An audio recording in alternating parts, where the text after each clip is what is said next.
लोग सबसे पहले हाफिज साहब को याद करते। उनका हर लफ्ज कुरान और हदीस से बंधा होता था।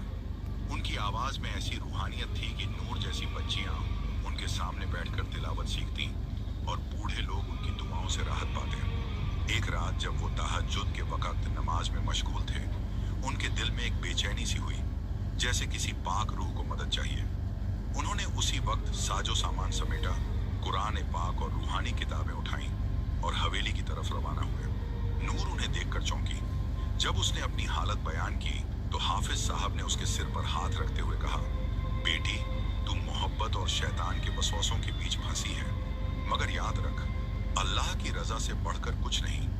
उन्होंने हवेली के हर कमरे में सूरह बकरा, आयतुल कुर्सी और सूरह जिन्न की तिलावत शुरू कर दी।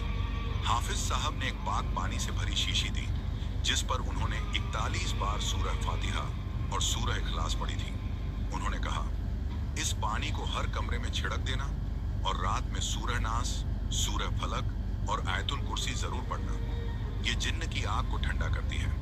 कामिल, जो दीवारों के पीछे से सब देख रहा था, पहली बार खुद को कमजोर और डगमगाता हुआ महसूस करने लगा। उसके लिए ये सिर्फ एक हाफिज नहीं, बल्कि एक रूहानी योद्धा था, जो सिर्फ अल्फाज नहीं, कलामुल्लाह की रोशनी से लड़ रहा था।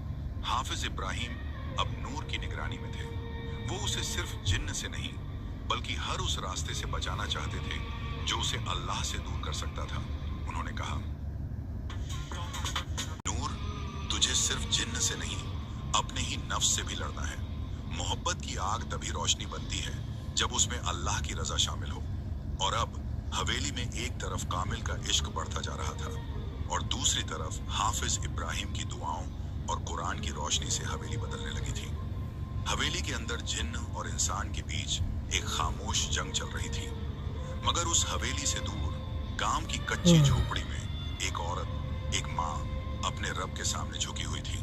फातिमा बीबी, नूर की माँ, अब भी बिस्तर पर थी, मगर उनकी रूह हर रोज तड़प रही थी।